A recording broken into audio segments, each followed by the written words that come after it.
The Vedic Astrology podcast is brought to you by a dedicated and intimate community of patrons. Perhaps you'd like to join us where we meet every week to check in and talk astrology, and where we have monthly gatherings to deep dive into our personal charts, to study Vedic astrology, and to apply and harness transits. Join us today, and thanks for listening to the Vedic Astrology podcast. Hello, everyone. Welcome back to the Vedic Astrology podcast. My name is Fiona Marks, and today I have a return guest with us. I'd like to introduce once again to the Vedic Astrology podcast audience, Pratyush Bhattacharya. Thank you so much for being here with us. I'm very happy to be here. It's an amazing podcast.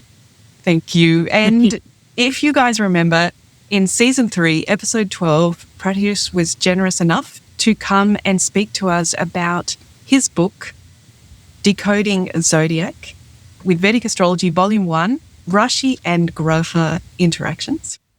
And it was fascinating to spend time with you, Pratyush, where we discussed the ways that the Rashis can inform Vedic astrologers and how we can return to the pure and deep roots of those Rashis, of those skills as you outlined in the book. But even when I met Pratyush for that interview a couple of years ago, there was already a volume 2.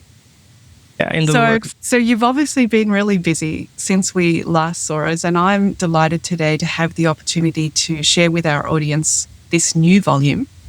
But before we jump into the new work, let's talk a little bit about the original book, Volume 1. What's it been like since that's been out and published, and to have Vedic astrologers interacting with it? What's been the response, and how have people given their feedback to you? The response exceeded my expectations in every possible way. I wanted to write the book because I needed to get it out of my head. I had no expectation of anybody ever reading it. I just did my part. I wrote it. It became a finite thing, a complete book. I wanted to see my book in my hand. That's the only reason I even printed it. And the response I got was, seriously, I never expected it. I just thought, okay, I am rambling inside my head, so why not I put down my ramblings in pen and paper? So my head becomes a calmer place. It was therapeutic for me. It was cathartic for me. And somehow that experience has intrigued people. It has made people interested in the way that I think about astrology. I couldn't ask for more than that. So I'm absolutely happy the way it turned out to be. And of course, that inspired me to go even deeper. I saw what people are liking. I wanted to take them further, and let's see if I can give you a more purer version of how I think. So the second book is far more personal for me because I'm less performing here. The first book has an element of performance, but the second book's different. Here, I'm not holding back. It's my exercise in being real to the world, to the very, very loving community of astrologers. This is a beautiful response on both sides, isn't it? When the audience responds and it allows the author to be even more themselves. Yeah. I couldn't ask for anything better. Yeah, I seriously couldn't.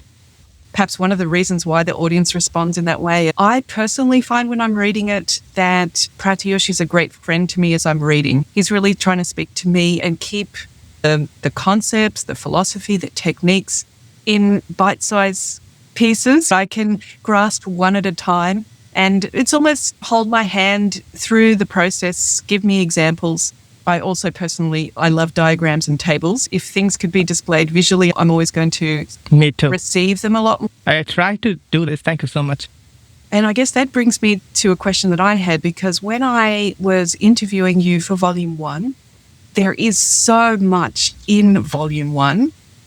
But I know, like many astrologers, there's a central section in there that is the Rashi and planet interactions, that anytime you go, oh, I've got Venus in Scorpio, what can I think? And you'll come across a page where in Volume 1, Pratyush will go through the different ways that sign and that planet interact with each other and give you a bit of a summary of some strengths and weaknesses. So as a working astrologer, that section of the book becomes a well-turned-to section. When I met you and I knew that there was a Volume 2, I was expecting there was going to be Saturn in the 7th house or whatever, Mars in the 3rd house, something. And there is a chapter somewhat like that in a way, but there's so much more in here than a quick, easy reference where you look up your paragraph that you're looking for. So tell me a little bit about how much actually, as you wanted to share with us about Rashi and Graha and Bhava interactions, how much context did you need to provide around that to what I might have thought was going to be the meat of it, which is the house? Question. Thank you for that. I think in the first book, we're working with two variables, grahas and rashis. That means we can essentially lay them out in a matrix, right? 9 grahas in the rows and 12 rashis in a column. And then you can fill out each box. But in this book, it goes 3D. It's three-dimensional now. We have 9 grahas, 12 rashis, and 12 houses. So it's impossible to write down that many combinations. And it wouldn't even be useful because once you bring in houses, you're not just adding some more variables, you're adding a whole new dimension to it. It's categorically different thing. So I think the core essence of all my astrological knowledge is this. These are roles that life makes you play. You have no choice. You will be playing those roles whether you like it or not. The Rashis are the 12 skills. These are the 12 ways you can play those roles. Not all these ways are equally efficient for every single role you play, which is where the interaction of grahas and rashis come into the picture. The more efficiently you play a role, the more quickly you can fulfill the need of the graha. Now, if you look at simply the graha and rashi interactions in a chart, you can do that without taking into account what is the person's ascendant is. That means where they're born, you don't have to take that into account. Because you calculate the positions of the grahas in the birth chart from a geocentric perspective, which means essentially you take the Earth center as a reference frame. So where on the surface of Earth you are born, that is not relevant there. The location is not relevant there. So if you're reading the chart only from the context of rashis and grahas, you're doing a temporal reading. It's only the time of birth that matters. Space is not into the picture yet. Once you bring that space in, the location of your birth, you have to switch from geocentric to topocentric view, which means now Earth has a radius. It's no longer a point, it's now a sphere. And where you are located on that sphere at a given moment in time determines how you see the sky from your unique perspective. This unique perspective of you looking at the same sky as somebody else maybe on the other side of the Earth is captured in the house system. When I'm born in a given latitude, given coordinate on Earth, that means at that time, nobody else could be in that position. That was uniquely assigned to me at that point. So the view of the sky that I'm seeing there is my unique perspective linked to this incarnation. It's unique to me. So essentially the house system captures how you see the reality of your time of birth from your unique context. So it's a kind of meta here that you asked me about context of grahas, rashis and houses. Houses are the context of life. This is where the ideas of that ascendant templates come in. That's why I think one of the most profound things of astrology, these templates, is that the moment you're born, you get an ascendant. This ascendant mapping decides where the other 11 houses are going to be mapped. This map will decide how you look at life. This is your category of life into 12 segments. You can only have 12 options there. And then each one of these options will be modified depending on when you are born. So we can think of the templates as like default setups that nature has created for human beings. And the default is then tweaked a little bit based on when you are born. If I go a little bit deeper here, just to give it like what do I even mean by your unique perspective, each house represents a certain personal motivation. If you think in terms of how a human relates to the grahas, rashis and houses, we relate most directly to the houses. In order to fulfill the motivations of the houses, we tend to use the skills of the rashis that maps to it.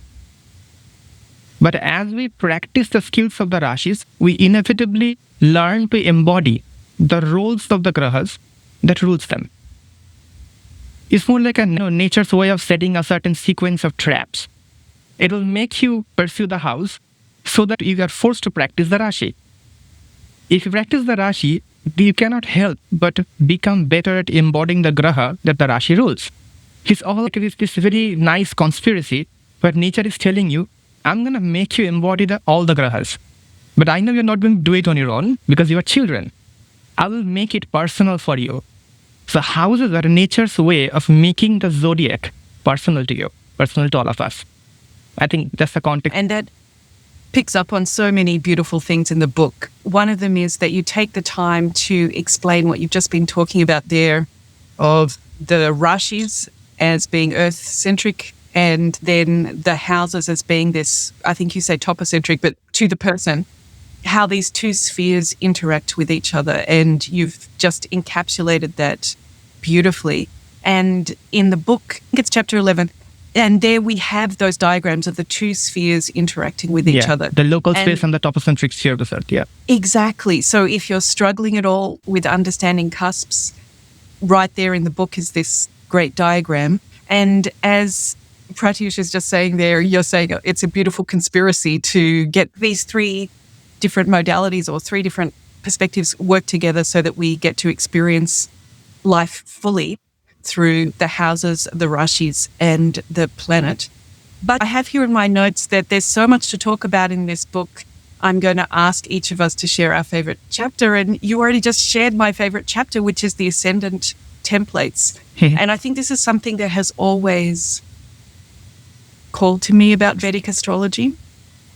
And it's a very beautiful tool that's available because of using the whole sign and the whole house method, that we're able to look at which planet fully owns that sign, and therefore we know that there's only one planet that is in charge of that particular sign and that particular house. And then due to that whole sign, whole house, wherever that planet goes, it also goes into a whole sign and a whole house. It gives us a way of understanding or being able to work with the chart that other house systems don't necessarily give. But these Ascendant Templates, this is chapter 18 in your book. If there was one section that I think will become the most thumbed as we're doing our research for a chart, it's, I've got a Taurus Ascendant. And, then let's look at the template. What does Mars mean for a Taurus Ascendant? And if anybody is listening to this and looking for a practical application of this book, you might think, it's so large, it's overwhelming, I'm not sure. This is extremely practical. Tell us a little bit about. I'm good that you asked. So if you start reading charts in real life, eventually you have to ask the same question. This is a person's ascendant, Venus in 7th house, in Taurus. Then the question becomes, how do you integrate the three? That's the essential question you all grapple with all the time, no matter what kind of reading you are doing. That's the basic. So I thought, why don't I try to develop a protocol that addresses these basics once and for all? So I thought the core question is this: how do I integrate Rashis with houses and Grahas? But then I thought, let's remove the Grahas first, because the position of the Grahas will keep changing depending on the person you are. But the moment you are born, you'll have an ascendant. It will create a permanent map of the houses with the Rashis. So why don't I work with this blank chart, so-called blank chart, which is not blank at all? Because it's the architecture of an individual. And then we populate that architecture with individuals, which are the Grahas. So before you bring the population in, let's look at the architecture itself. What is this person's blueprint? I think it best serves if you simply give an example. This is the easiest thing to do. Let's pick your favorite ascendant. Do you have a favorite ascendant? The sign I'm in love with right now is Aquarius. Let's start with that. Aquarius is a bit of a special sign. So if you're born with an Aquarius ascendant, you have this unique feature that your ascendant lord and the 12th lord are the same Graha. Yeah. And this Graha happened to be Saturn. And if you add the fact that Saturn will be debilitated in the 3rd house and exalted in the 9th house, this whole mapping is a unique blueprint for Aquarius ascendant people. And everything unique in astrology is also indicative of a unique trait of the person. At the same time, a pitfalls. It's almost like a specialization. They're specialized in something at the cost of something. So what's the cost and what's the loss they're sustaining for this? That's the question. So So let's think about what the ascendant really is. Now, I'll talk about a little bit about how I think of the houses. The houses are very beautiful in the construct because if you look at the Grahas and Rashis, they're made of so many archetypes. I mean, Rashis have 16 archetypes. Grahas have 7 or 8, even more actually, if you dig into all the available work. So it may sound like, okay, if there are so many archetypes, they must be very complex and stuff. But the truth is, the more archetypes you put in, the overlap becomes narrower and narrower. It becomes very strict. But the houses are advanced in this sense because there are only 2 archetypes. The Gunas and Purusarthas. That's it. What makes me think houses are motivations is grounded in the notion that they're constructed out of only 2 elements, Purusarthas and Gunas. So what are these things? The word Guna means rope. These are archetypes that are common among houses, Rashis and Grahas. So essentially, a Guna in the context of house means the scope of your motivation. It's just that it's a scope. If it's the Tamas Guna, the scope is personal. This is the scope where you want to take from the world in order to survive. This is about you and nothing else. The word Tamas actually means darkness.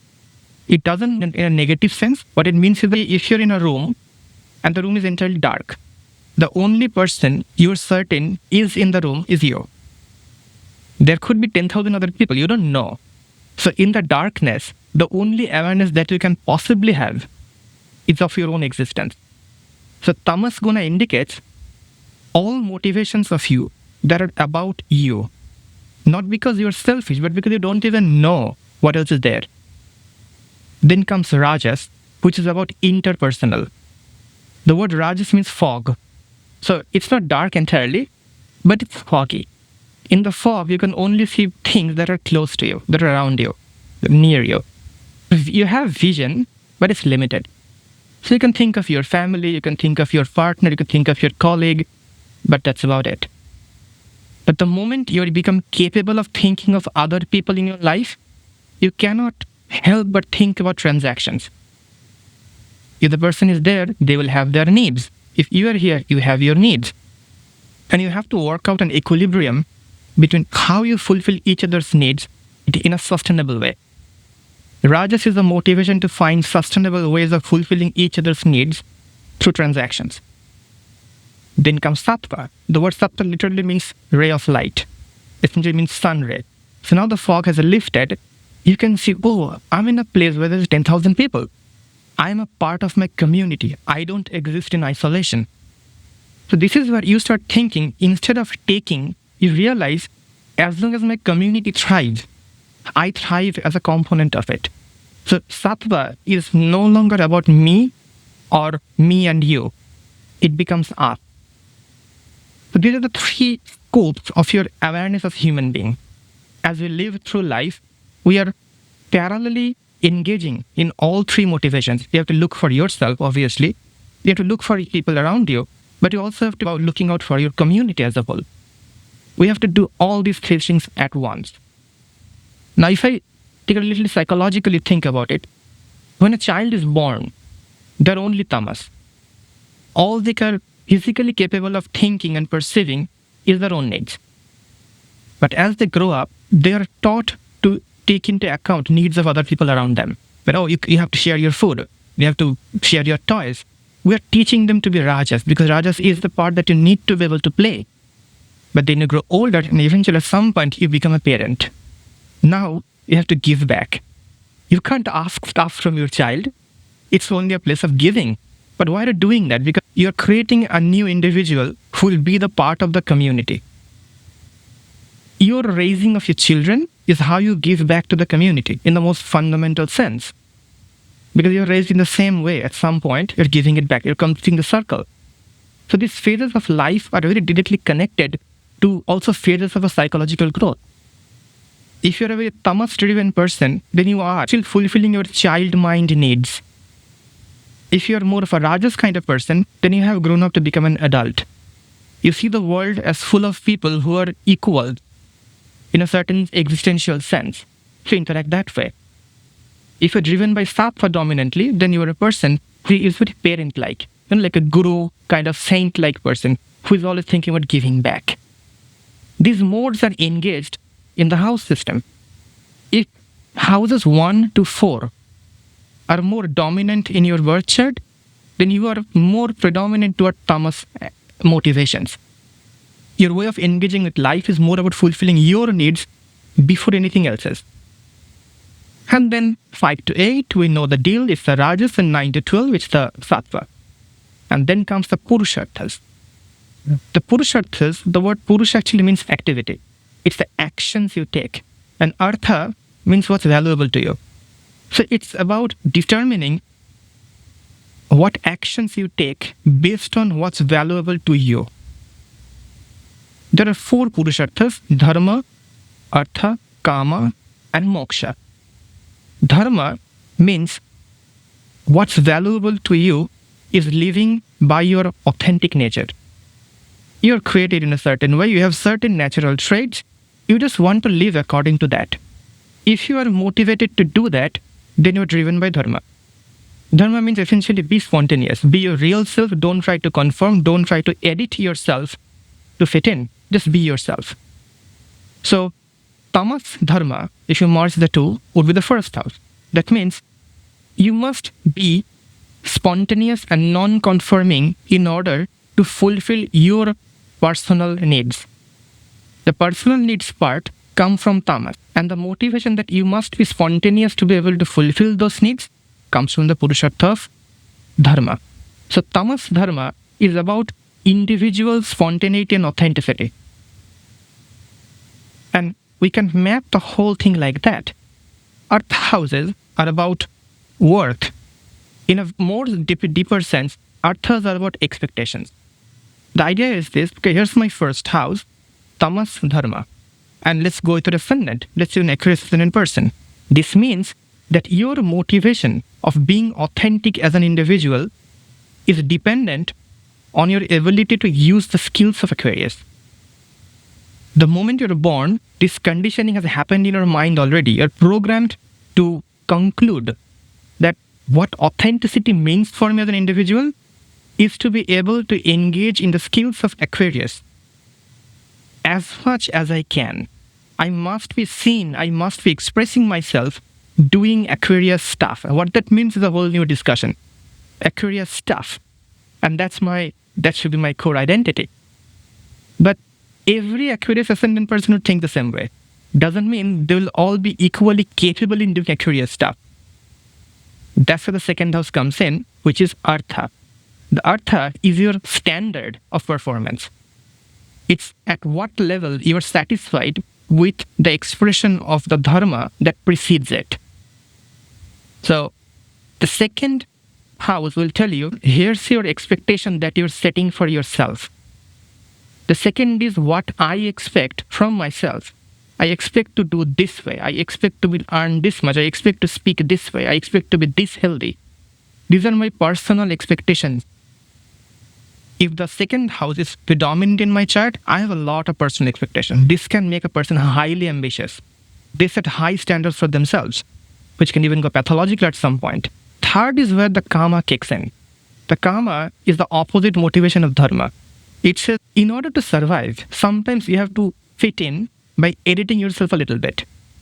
Essentially, Kama is the drive to evolve and adapt.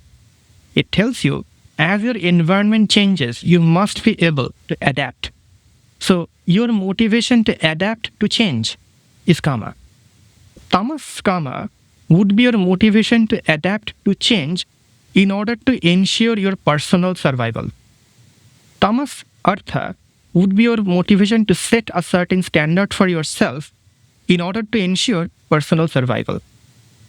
Now, if you do these things, Dharma, Artha, and Kama, in sequence, then of course I have done everything right. How do I feel about the state that I am in right now? I have done the work. What is my prognosis? What is my level of satisfaction with what I have done so far? That's where comes moksha. The word moksha is in a deeper spiritual sense, it means liberation. But I don't like to use that term because that's like the extreme state of it. Like, we don't experience liberation on a day-to-day basis. So how do we experience liberation? It's simply the idea of contentment.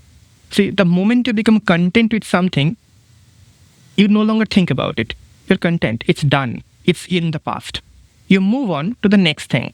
This very idea that I have to reach a certain perception, certain standard in my mind to feel content about it.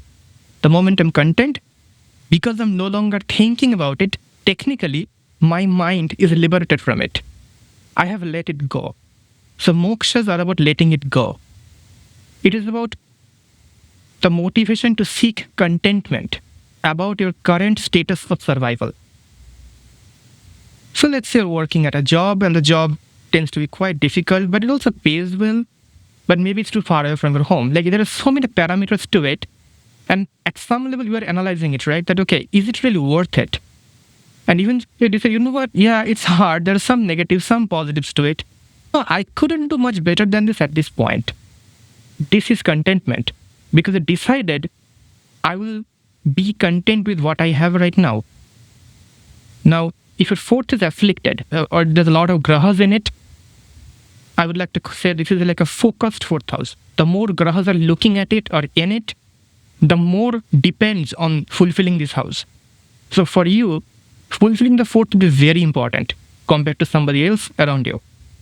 No matter what happens in my life, I must feel extremely content about my life. And that means unless you feel content, you're going to keep seeking on the next option. This is why more focus on the fourth house will make you restless. You won't be content with what you have in the present because the standards of contentment are high. A lot more is riding for you in the domain of contentment. So this is a very basic way of looking at the house system as fundamental motivations. Each house is a motivation.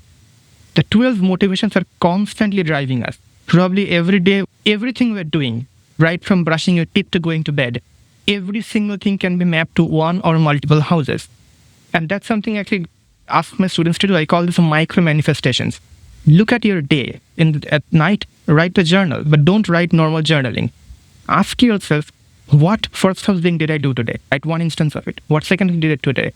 This is a fantastic exercise because it's the one thing that is difficult with astrology is that it's very easy to make it grand. But first house is dharma.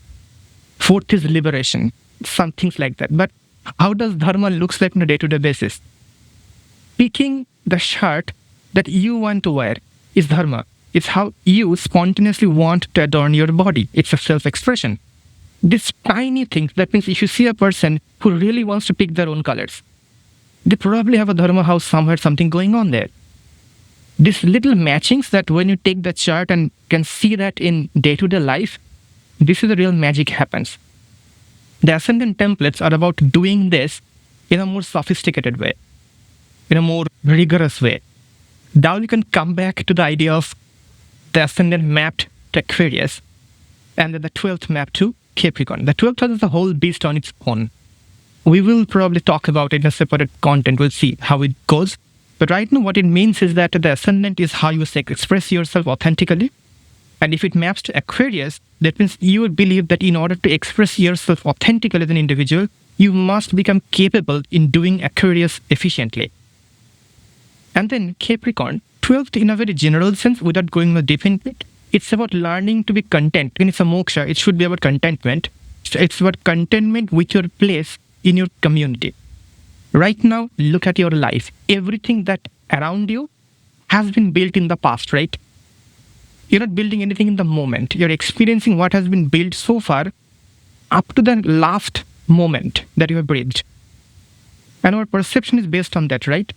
Because we are not thinking of who we are based on who we will be in future.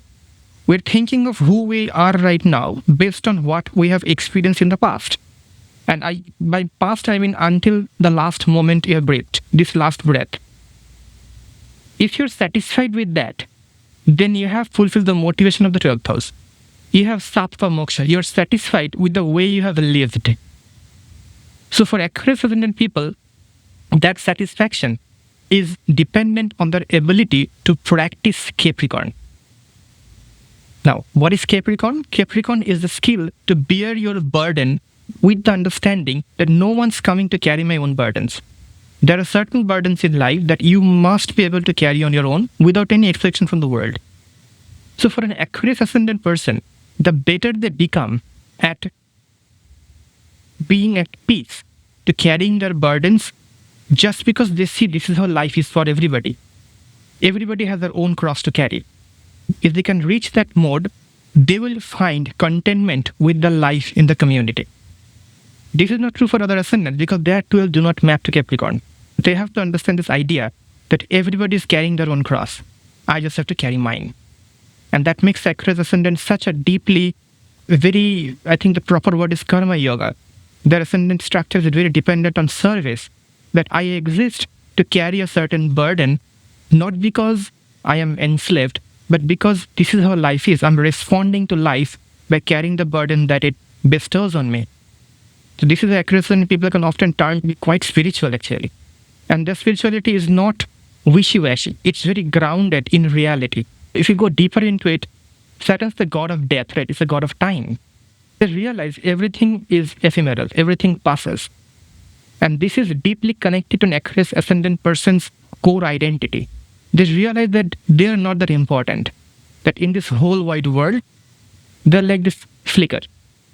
Life happens like a flicker and it goes away.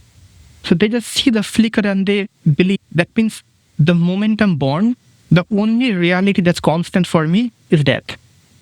Birth is the process of the beginning of your death, right? You're born, and the moment you're born, you're dying. It just takes 7 to 8 years for that to finish.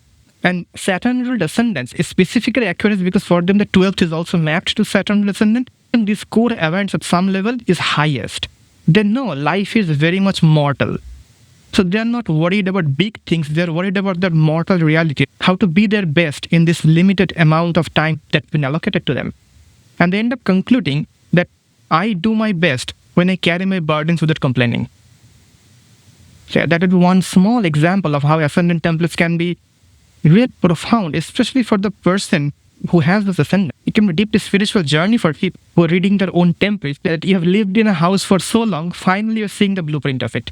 To me, when I even read my own ascendant template, it feels like the moment when astronauts first went to space and looked at Earth. Oh, this is where I've been living all this time. That's the moment I kept coming to my mind. This wonder that, oh, finally I can step out of the box to witness the box that I've been living within. And this comes back to this beautiful diagram that you have of the person standing on Earth mapped with the rashis that we all know, that if you live on Earth, you get these rashis. Only that person standing there gets that combination of houses. And so it has that photo from space view of it. Yeah, the local space. Also find the Ascendant templates are like the same song played in each key. That's a beautiful metaphor. They play the song in the key of C major and it's, oh, wow. It's jovial and bright. I'm inspired, yeah. And then it's in D or whatever. And it's, oh, there's something in there that I didn't hear when it was in C major. And then they transpose again. Now they're up into E flat or something. And each key that is played, the exact same music. It has a whole different meaning that it's giving to you as the listener. Yeah, like we are all different songs, right? Gandharvas. Yeah. Yeah. And in some ways, we're all the same song too, just playing on the keys that we have available. So it does give you this compassion as well. And I think the other thing that the Ascendant templates give are, as you said, a map of the house you've been living in. It gives you a chance to detach from perhaps a cultural map that you thought. That's beautifully put. And you've been trying to force your life into some kind of culturally approved template. And the Ascendant templates can be that really affirming, validating message that you need to say, yeah, I'm going to pursue those things, but in my own way, in that evolution that is natural to myself. So I think the Ascendant templates are a huge gift in Vedic astrology. You're right. This thought so much comes into my mind that at some level we all ask, what's our purpose? And I think the real answer is your purpose is determined by your design. You're designed to be a certain way, and stepping into that role is your purpose. So the design are the templates. So this in some sense can give you the highest sense of, oh, here's what I've been designed to do. And then you go and find your own purpose. Find the best role that fits that design. I think that's been quite liberating for a lot of people. And it's very interesting. This volume 2 actually starts with a chapter on karma. It's fantastic. Food for thought for all of us astrology geeks. And so I highly recommend the entire book, but I really recommend this chapter on Ascendant Templates because Pratyush has given you just a small taste of what is in that chapter. Because if we were to follow this Aquarius template just with Saturn, we have managed to cover that Saturn is linked to the first house and the 12th house for Aquarius. Pratyush has outlined for us in our conversation today what the first house is, what the 12th house is, and what it means to have both of those linked. But in the book, he will go on to talk about what does it mean when Saturn is at its highest expression, when the Ucha is highest, and we all know that will be in Libra, which you were saying was the 9th house for an Aquarius ascendant. So he'll talk about that, which is, I guess, that guiding model of how Saturn might be high.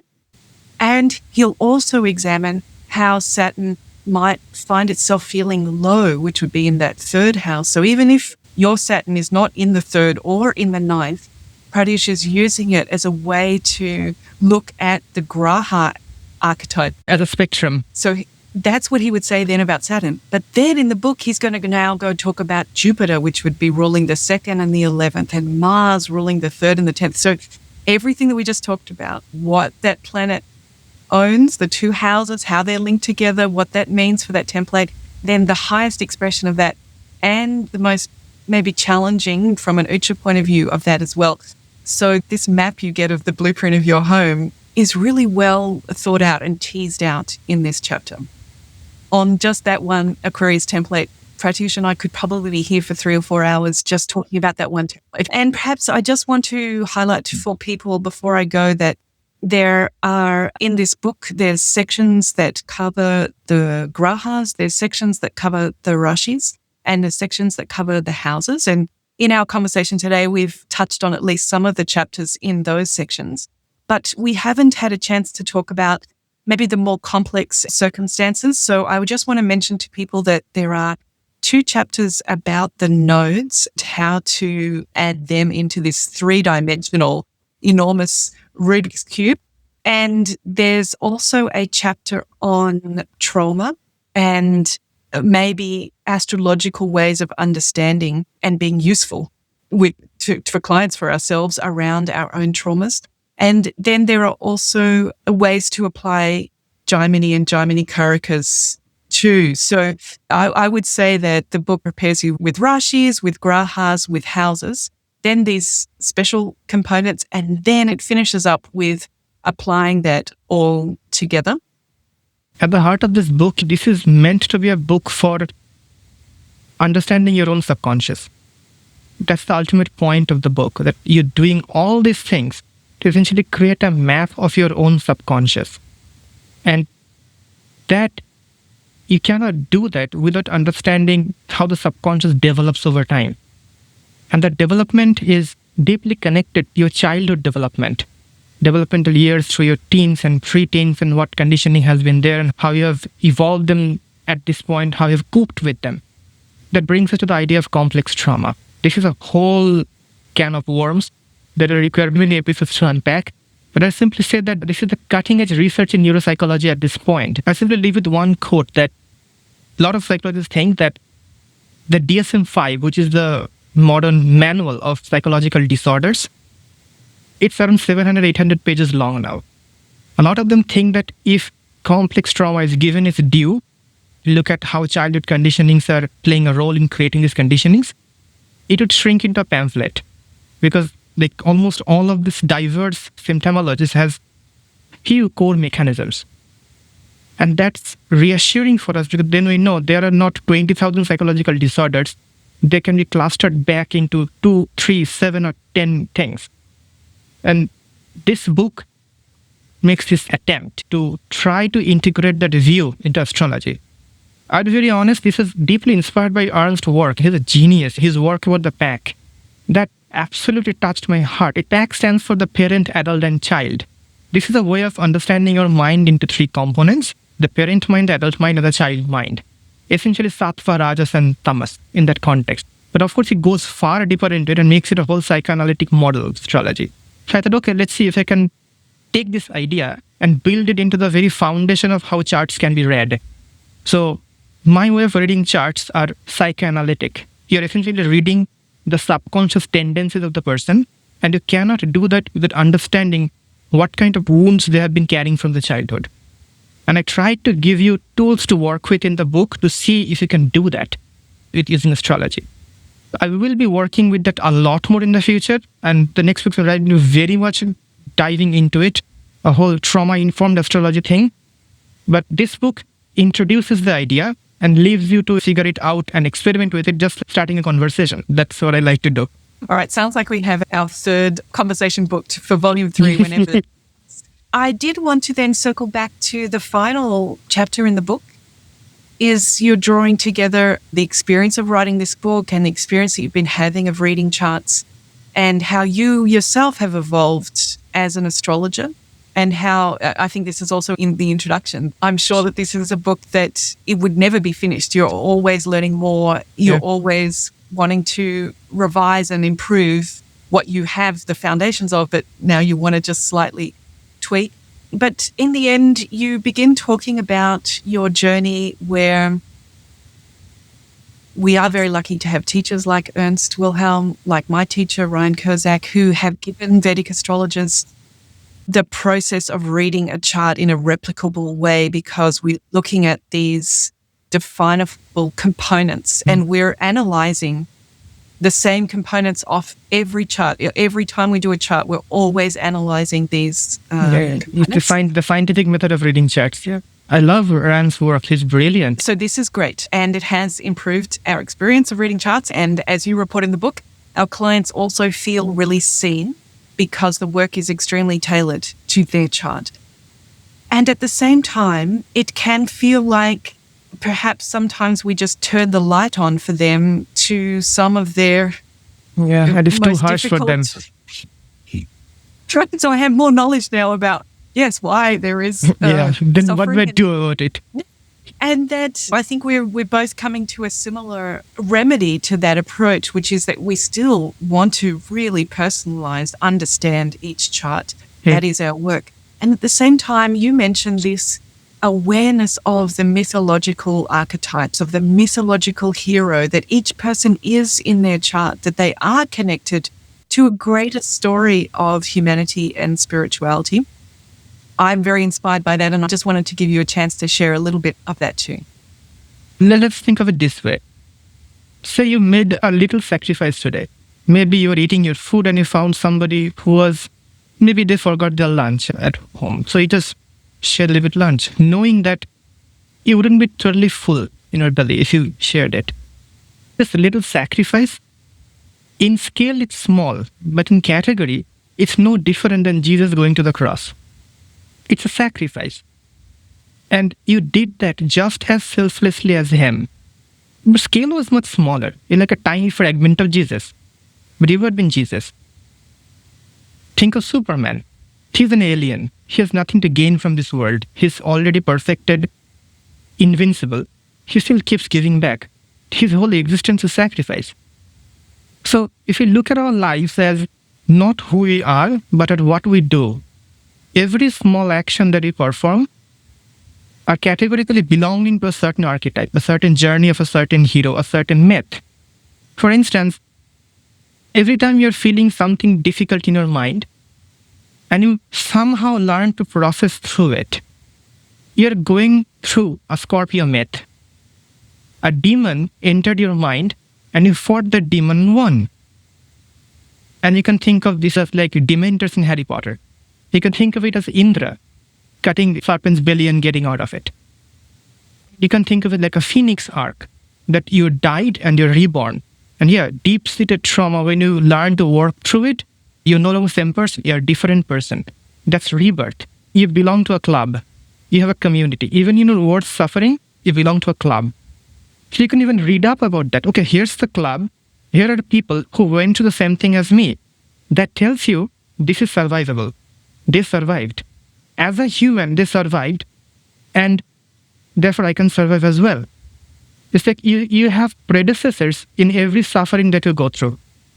I cannot think of anything more reassuring and warm about life that no matter what you're going through, there have been other people's footprints in the same path. No path is lonely. There have been other people there. So you're just walking the footsteps of a very grand journey. You're adding the next paragraph to a big script that has been written forever. And this thought, I think, is deeply therapeutic for me, because if you're going through a problem that is chronic, whatever the problem, physical, psychological, whatever, that means then because it's chronic, it means we haven't been able to solve it. That's the reason it's there. And chronic problems tends to make you feel my life suffering is unique, therefore other people won't get it. The chronicity of a problem not only makes you suffer the chronicity, but it builds walls around you. It makes you think, I am no longer part of the world. The world is passing by me. I'm simply watching it through a glass window. But if you look at this view, then oh, that's not the case. This same isolated island that I think I'm in, people have been here. I'm not the Robinson Crusoe of this island. People have been here. And that can give you the courage to finally step out. That if I'm not alone, then there are other people out there. This courage to step out and become vulnerable about your suffering because other people have been walking the same path, I think the heart of therapy, heart of finally letting light into your cracks. And this is, I think, you see, my book's dedication is that poem, the Leonard Cohen, that, and this is profound to me, that a lot of people, especially who are traumatized, they get this idea that I am beyond redemption. I am so broken, nothing can fix me. But the thing is, you ring the bell that still can ring. Whatever you have, you work with it. Forget the perfect offering. It will not be perfect ever. Not even the healthiest person is perfect. And there is no such thing as a healthiest person anyway. You just work with what you can. You live every day, accept that you are not healthy enough. That's healthy. So I think that comes from the idea that you have to find a narrative that you're walking through. Human beings are wired to have narratives. Without narratives, we fall apart. We need to have a story. We must be following a story. Because essentially, we don't even follow gurus. We follow the stories our gurus tell us. Without stories, there are no gurus. No wonder all great gurus are excellent storytellers. I think astrology can be used to tell you your own narrative. See, here's the story of your life. And when you get that story, you feel like, oh, I am not a side character in my story. I am the main person. I am the protagonist. And that can give the power back to you. That's it. I can go on forever, but I shouldn't. This is the thing. No, it's great, Pratyush, because I think that's that inspiration we're looking for as an astrologer, is not just to, like, someone walks into a doctor's office, we read out their blood results and tell them that's fatal, then buy. We're looking, the astrologer needs to be, I've seen patients with this blood work before, and, these are the methods. You are now on this path, and this is a hero's path. And I think that's why I'm really drawn to the Adityas mythology, because it helps us tap into these great deity stories. At the moment, we have Scorpio fighting the demon. We do have some of these animal archetype stories that come with the Western zodiac, but it's very beautiful to also be gaining access to these stories of the gods. So what I love about the Adityas is the 7 beings. The moment I read them, I saw them as 7 layers of your mind. The Dante's hell. Think about it. There's the 7 layers of the inferno. And it's not hell per se, but you're working down the layers of your subconscious from the most illuminated beings, Adityas, to the least illuminated beings. What's the last thing I keep forgetting? The Nagas, right? The Nagas, yeah. The Nagas, yeah. Not that they're not illuminated. This is what Pratyush and I are going on to a whole other podcast episode. Yeah. But one of the things that I love about it is each of the Adityas is a type of love. And so even if you get down to that Naga level, which you might like to say is the least enlightened, it's helping us all as beings is to help. I'm thinking about it. If you look at the universe from its beginning, it was dark. In fact, light is an anomaly. It's not the nature. Like the idea of illumination matters to us because we have eyes that can detect light. It doesn't matter to the universe. And all knowledge comes from darkness. That's why Nagas are dark. They're telling you that once you do not require light to see, that's when you know who you are. Like this is the Nagas are connected to moon, right? Yeah. Because moon is the only Graha capable of cycling through the absolute dark and absolute light. And it's from the child mind. Amen. Well, listeners, I'm going to call an end to this podcast because we could go on and on. Oh, yeah, this is something we can't stop talking about. I understand that. My only task is to once again recommend to you this excellent resource called Decoding Zodiac with Vedic Astrology Volume 2, Graha, Rasi, House Interactions. And I will put the link in the description. It's available from Lulu Bookstore. Can people reach out to, are you teaching, Pratyush, or is there any to contact you? They can reach my Instagram and Facebook. I'm working there. I do teach. I'm not teaching in a structured way right now because I'm still busy with my research and stuff. But I plan to produce structured classrooms where people can access me. And I would love to be in conversation with them. Wonderful. All right. I'll put all of those details in our show notes. And thank you so much for giving us your... Thank you for having me. This is a beautiful conversation. Great. And for those who haven't had enough yet, Pratyush and I are going to record a second episode in relation to this book. So please keep your eyes and ears open. We're going to delve deeply into just one facet of the book to give you an idea what's there.